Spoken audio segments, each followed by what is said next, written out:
సుమన్ టీవీలో మీ business promotions కోసం ఈ కింది నెంబర్ను సంప్రదించగలరు.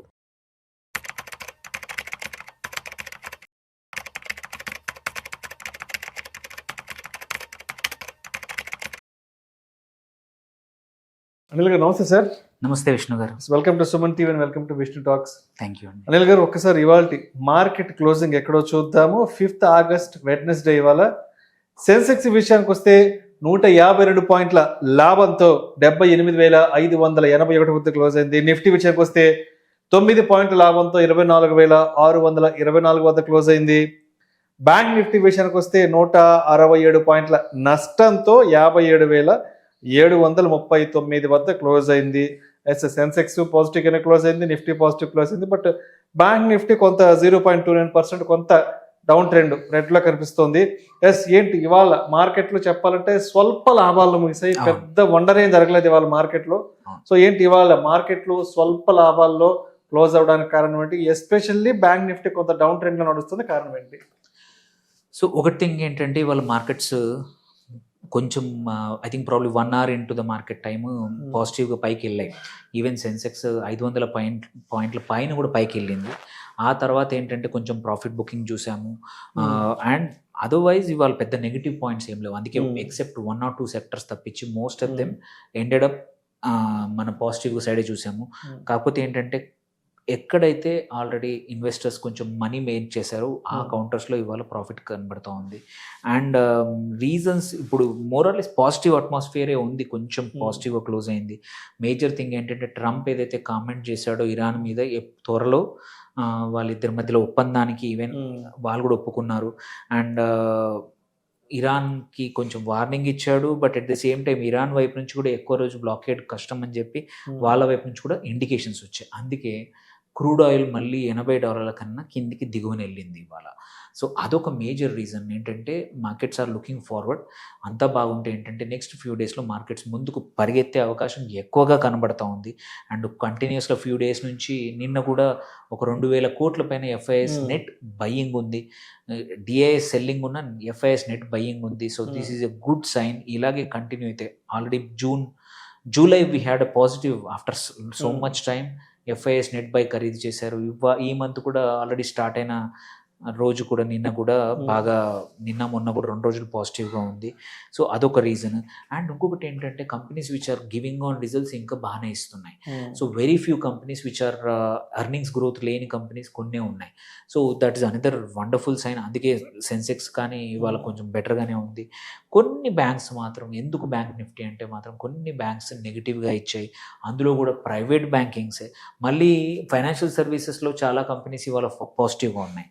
మనం చూసుకుంటే డేటా చూసుకున్నా కానీ లెట్సే మనకు నిఫ్టీ బ్యాంక్ నిఫ్టీలో కూడా చూసుకుంటే, సో బ్యాంక్ నిఫ్టీ దగ్గర ఇవాళ కొంచెం 0.29% డౌన్ ఉంది. It's not very big this thing.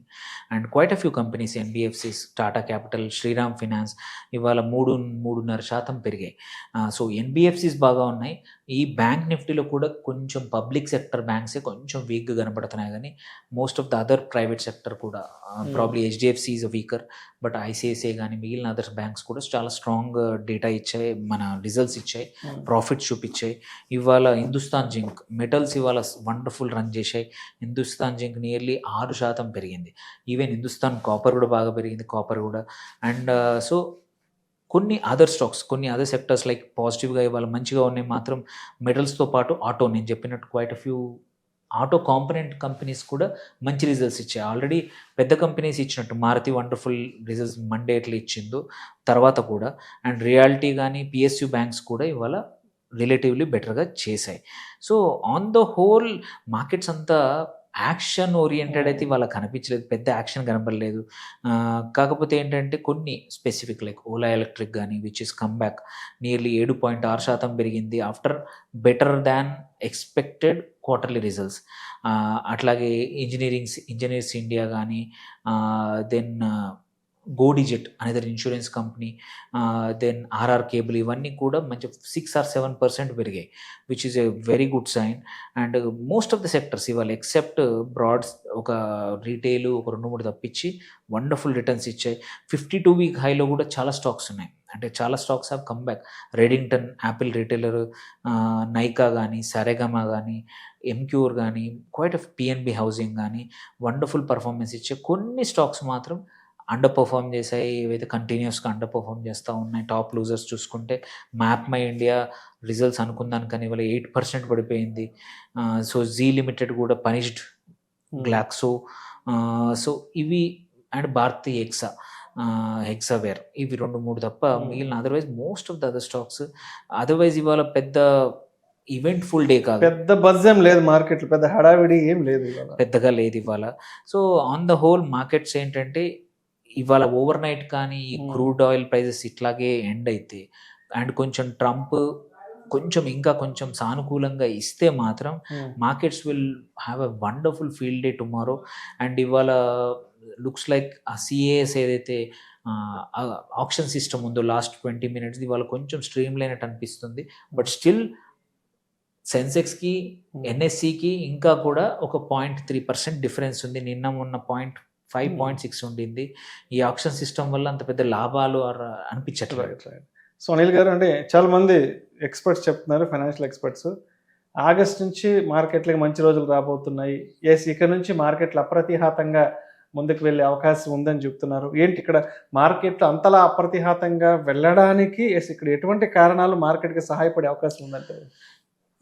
నేను కూడా ఈ విషయానికి ఏకీభవిస్తున్నాను. ఎందుకంటే ఫస్ట్ థింగ్ ఏంటంటే మార్కెట్స్లో రిటర్న్స్ మంచి రావాలంటే ఇండియన్ మార్కెట్లో ఎస్పెషల్లీ లాస్ట్ 2 years నుంచి రాకపోవడానికి మేజర్ కారణం ఎఫ్ఐఎస్ ఎగ్జిట్ అయ్యారు. సెకండ్, కంపెనీస్ యొక్క అర్నింగ్స్ బాగాలేవు. సో మాటికి ట్రంప్ టారిఫ్ అనే గొడవ, రూపాయి వీక్నెస్ ఒకటి, and at the same time crude oil పెరగడం ఒకటి. అవన్నీ కూడా స్లోగా మారుతూ ఉన్నాయి పరిస్థితులు. ఒకటి నేను చెప్పినట్టు రూపాయి విలోకేశంలో ప్రభుత్వం ఏంటి ఎఫ్సిఎన్ఆర్ డిపాజిట్స్ని ఎంకరేజ్ చేయడానికి హయ్యర్ ఇంట్రెస్ట్ రేట్తో లాక్ చేసేసింది. సో దానివల్ల బిలియన్స్ ఆఫ్ డాలర్స్ వచ్చాయి. అందుకే 97 నుంచి ఇవాళ 95 రేంజ్లో యుఎస్డి ఐఎన్ఆర్ నడుస్తూ ఉంది. దెన్ కంపెనీస్ యొక్క అర్నింగ్స్ చూసుకుందాం. ఆఫ్టర్ 7 to 8 quarters కంపెనీస్ అన్ని sustainable good numbers, average numbers, whether it's mid cap, small cap, large cap, అన్ని ఇండెక్స్లో కూడా కంపెనీస్ అన్ని రెవెన్యూస్ అనేది సస్టైన్డ్గా కనబడతా ఉన్నాయి. That's a wonderful sign. Third, FIs యొక్క కంబ్యాక్ జూలైలో చూసాము, ఆగస్ట్లో కూడా వి ఎక్స్పెక్ట్ దట్. ఎందుకు కంబ్యాక్ కూడా చెప్తాను. ఒక రీజన్ ఏంటంటే లాస్ట్ 2 yearsలో అటు ఏఐ సైడ్ కానీ చిప్ స్టాక్స్ కానీ ఇటువైపు చాలా కంపెనీస్ ఫారిన్ ఇన్స్టిట్యూషనల్ ఇన్వెస్ట్ వెళ్ళిపోయారు. అందుకోసమే తైవాన్ కానీ, చైనా కానీ, కొరియా కానీ ఇవి చాలా బాగా పర్ఫామ్ చేశాయి. బట్ లేట్లీ ఏమవుతుంది, లాస్ట్ 2 quarters నుంచి అక్కడ అమెరికాలో కూడా ఈ ఏఐ మీద, డేటా సెంటర్స్ మీద ఇంత ఇన్వెస్ట్ చేస్తున్నాము, దాని తగ్గట్టు రిటర్న్స్ రావట్లనే క్వశ్చన్ స్టార్ట్ అయింది. అండ్ కొరియాలో చూసాము 2 స్టాక్స్ మొత్తం డ్రైవ్ చేస్తున్నాయి. నియర్లీ 60% యొక్క market cap 2 stocks, Samsung and Hynix, 2 కూడా లాస్ట్ కొన్ని రోజుల నుంచి పడిపోతున్నాయి. సో ఈ లెక్కన ఏంటంటే ఇన్వెస్టర్స్ ఆర్ మళ్ళీ నాన్ ఏఐ ఉన్న ఎమర్జింగ్ మార్కెట్స్కి వస్తూ ఉన్నారు. సో అది ప్రాబబ్లీ ఇప్పుడు కంటిన్యూ అయితే మాత్రం ఒక 6 నెలలు కంటిన్యూ అయితే మార్కెట్స్ 25,600, 26,000 కాదు, it will even go to 30,000, 31,000 కూడా అంటున్నాము. So it all depends on Trump మళ్ళీ. సో అంటిల్ అన్లెస్ ట్రంప్ ఏదైనా పెద్ద టారిఫ్స్ వేయకపోతే మాత్రం మార్కెట్స్ విల్ డూ గుడ్. ఈ యుద్ధం ఆగిపోయిందంటే ఇంకా ఫాస్ట్ అవుతుంది. మనం చూస్తుంటేనే 10-15 సెషన్లో 25,500, 26,000 పరిగెత్తినా ఐఎమ్ నాట్ సర్ప్రైజ్డ్. అంటే ఆల్మోస్ట్ ఒక జూలై మాసంలోనే ఎఫ్పిఐలు దాదాపు 20,200 కోట్లు మార్కెట్లకి పుష్ ఇచ్చారు. అవును, ఫ్రెష్ బయింగ్ అనేది చాలా జరిగింది. సో అదే, ఎందుకంటే అలొకేషన్ ఎమర్జింగ్ మార్కెట్లో ఇప్పుడు at the end of the day most of the big institutions FIs ఏంటంటే నా దగ్గర ఉన్న అమౌంట్ ఇంత, ఏ కంట్రీకి పెట్టాలి ఇంత అనేది అన్నప్పుడు మొన్నటి వరకు సౌత్ కొరియా, తైవాన్ బాగా అనిపించింది. But now Indian markets are looking good. So అందుకే అలొకేషన్ అనేది ఇటువైపు కూడా వస్తుంది. ఇంకా ఈ అలొకేషన్ ఇంకా పెరిగితే మనకు ఎఫ్ఐఎస్ ఇన్ఫ్లో పెరిగిందంటే మనకి 25,000 అనేది న్యూ నార్మల్ అయిపోతుంది మళ్ళీ. Thank you sir, thank you so much Anil గారు. Thank you.